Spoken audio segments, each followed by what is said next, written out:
Cruiser Interviews, Episode 2. We have a chat with Trevor and Fiona about their beautiful catamaran, Exhale. These are just some of the people we get to meet on our journey. Okay, guys. Say your name. Trevor and Fiona. Trevor and Fiona? Yeah. And what made you decide to build your own yacht, this beautiful catamaran we're sitting on? What made you decide to do that? How the journey started? Yeah. Well, I've got to tell you that we had never, or I had personally never ever owned a boat. Never ever owned an outboard motor. The outboard motor on that dinghy out there is the first outboard motor I've ever owned. And never had any interest in boats. You know, people we knew had boats and everything, and I thought, oh, what a waste of money and waste of time, and you know, all that sort of stuff. And then what happened? We went on the holiday to Whitsunday. Oh, before that though, Fiona's dad has a 31-foot Moody monohull, and yeah, it's a beautiful boat. Moody's a tough little girl. And We never really enjoyed our time on it because there was 5 of us, and we'd always go with the Rillos. So there was never enough beds, and the kids with 5. 31 feet with 5, you would be a little bit too tight. close for 3 kids. So yeah. So we did it a couple of times. So we went a couple of times and went, you know, boats, you know. And then I don't know, I got the brainwave that we'd go and hire a bareboat charter up at Whitsundays, and we hired a big 46-foot lagoon, and we had 4 families on there, 11 people. And it was the best holiday we've had. And we filled it up with beer and food and all this sort of stuff, 11 people, and we still did 11 knots across the Whitsunday Passage. Oh. And the brother-in-law that has this the Moody, he was pretty impressed. He couldn't believe it. It was the leopard, wasn't it? Yeah, a leopard. Yeah. Oh, yeah. Oh, that's right, it was a leopard. Leopard. Yeah. Mm. And then I got back and I thought that was all right, you know, that holiday. The kids had a good time, and Yeah, and I thought, oh, 11 I wonder how. Wow. Yeah, I know. It had 4 heads. Yeah, Four yeah. rooms stuck to the heads, and then there was a few bunks up forward in front of 6 it. kids, Yeah. teenagers, 6 Oh, teenagers. hells bells. You must have had a lot of food. That's okay. And so I got back home and I went, oh, that's all right, you know. I wonder how much they are. So I Googled, got on all the sites for that. Decided, no, can't afford to buy a decent set of catamaran. So I'll build one. So I went around and did all the 12 months of research. And all the boat building sort of sites and that sort of thing, and different methods and everything like that. And then we decided we'll get a kit, one of the ATL composite kits, and all the parts come CNC. They're all computer cut, and you just basically fiberglass them together. They're all fiberglass. So This is like an IKEA boat. it's like a model aeroplane. They're actually parts are numbered, Yeah. and you put 46 juts into 29 at that point, and all that, and basically you're fiberglassing those parts together. You add different reinforcings and everything in different stress areas and stuff like that, but that's all part of the plan. But basically the bulk of the boat is just fiberglassing these shapes Numbers to numbers. together, so it's You really easy. neglected to say how you convinced me that we should do this. Fiona, Well, yes, I think you should Fiona, when add I this. I decided, I'm a little bit gullible, maybe. I said, why don't we buy a boat, darling, or Build one. And she's gone, oh yeah, okay, yeah, you've never had a boat in your life. Yeah, you want to build a boat. And then she's gone, yeah, all right, yeah. This will only last a month or two, and You'll be on over to the it. next You'll be program. over it, yeah. Sounds familiar, actually. It didn't, so it kept going on and on and on and on. Then we used to do this thing. The kids called it boat porn. Of an evening when we were cooking, we'd I get the laptop and we'd Google all these Boats and all these and people boat sailing around the world and like you yourself. know these idyllic locations, and they'd be look at that could be us, you know. And she started warming to the idea. Le Vagabond, you know, Yeah, all those. and Delos, and Yeah. watching them all, and Yeah. And the kids would complain, turn the boat porn down. Can't hear the telly. Emma went out with my mum and auntie one day, and I wasn't there, and she mentioned mum and dad and the boat porn. Watching boat porn. And they didn't understand what it was. Yes, to the uninitiated, that could be a bit sus. Yeah. But no, you told me that it wouldn't cost any more than 200,000. It would only take you. If I can't build it in 18 months, there's something wrong. And he wouldn't need my help at all. You wouldn't have to do anything. I wouldn't have to do anything. Yeah. That was how he sold it to me. A little bit gullible, maybe. None of that was true. So you've learned all about mixing fiberglass and... And what a beautiful job it is, too. But the interesting thing was, although I'm like a carpenter, a chippy tradesman, it's not. Hang on, I thought you were a barrister. You've been lying to us. No. My law degree came later. We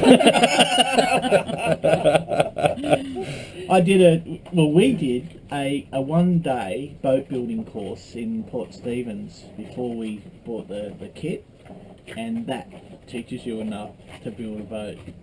So it's not hard. It's just a lot of it. Well, you're living proof that it is. Yeah. Doable. It's doable. Yeah. But it's your heart and soul you put into it.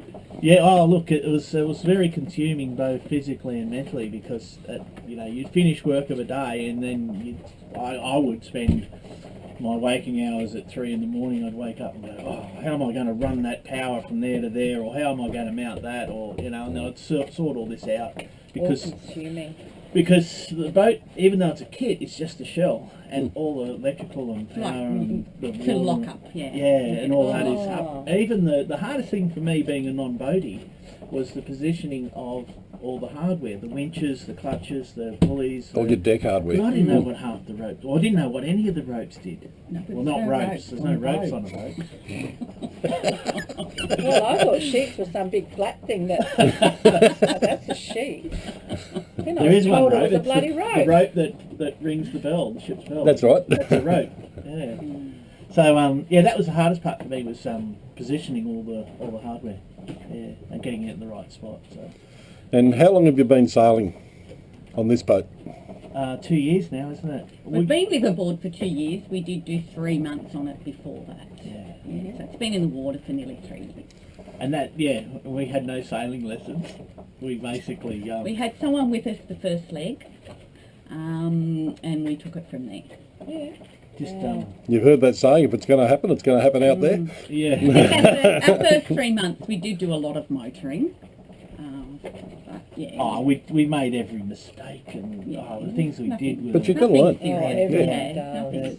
It was the things we do now, and I just go, oh, you dickhead. That sounds No familiar. wonder. Yeah. But no, we're still learning, and we still we're getting better and better, I think. Yeah, we are sailing. Yeah, and we're more comfortable. We're less scared, and we're less scared as often. 3 or 4 times a day now. And that's just brushing my teeth. You do have that hat. Yeah. I got a hat with a floppy brim, so if the wind comes up really strong, it flops down like that, and I'm happy. Yeah, what you can't see won't hurt you. Yeah. So what's your plans from here on? Look, financially, I think we're going to have to do something to make some money, basically. In the perfect scenario, when we set off, we had a grand plan, but yeah, that's fallen in a heap, basically, relying on tenants and stuff like that. So we're running short of dough, so that's why we're That's looking. a small hiccup. We'll be back.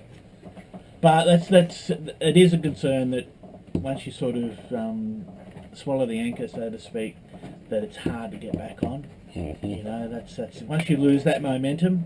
I don't know. know. I think it's going to be the other way. It's going to be hard to stop and go on the land. We'll be itching to get back out here and do it. I reckon. Yeah. Oh, look, don't get me wrong. I don't want to stop. I don't want to. I'd love to be able to go like next year, go up and do the Kimberley and all that sort of stuff. That's sort of really looking very tempting. It's good to have those goals, Yeah. something to aim for, and I'm sure that you guys will do it. Yeah, I think 2 years just finding our way. I think we will go and overseas and do a few things. I don't know how far we'll get. We'll just take it as it comes. Mm-hmm. But That's a good way to be. I can't say that we're just going to sail up and down the coast for 10 years. I think we'd get a bit bored with that. Yeah. Already getting a little bit... Not really. I know, we're loving it, Yeah. but I can't see... Like, you can see people that are doing it for 10 years and just on the East Coast, you know? I mean, there's so much to see and it is so There beautiful, is, you know. Yeah. Okay, what's the highlight The of reef. your sailing? What's been the real high point? The reef. The reef. The Great Barrier Reef. Yeah, just love it. Yeah. Got to have 2 weeks out there diving. Yeah, some people love, like, they seem to love the rivers and the creeks and all that sort of stuff. Some people like just do marinas. But I'd say if we had to put ourselves in a category, it'd be the reefs. Yeah, because we like snorkeling. Fiona's only new at the snorkeling side of things too, and she's really... Have you stopped swallowing seawater yet? Well, have a full face mask. Okay. So that helps. Maybe that's what I need. Yeah. Have you seen Recommend it? them. No. Okay, well, let's show you. Beautiful. Yeah. It goes right over. And you just breathe normally. You don't have anything in your mouth. Oh, that'd be better for me. Yeah. Okay, guys, thank you very much for your time. No And you worries. never know, you might see yourself on YouTube.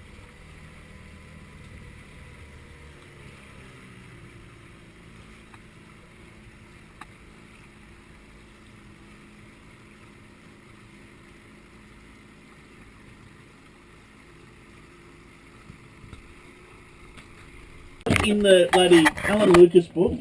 Tell And us where to anchor. have a look and do some research and look where the spots are to anchor, because I've just bloody come in here and you're just standing there going, or saying, where are we going to drop the pick? And you go, oh, I don't know. There looks good. Yeah. I said, what about here? She goes, oh, I don't know.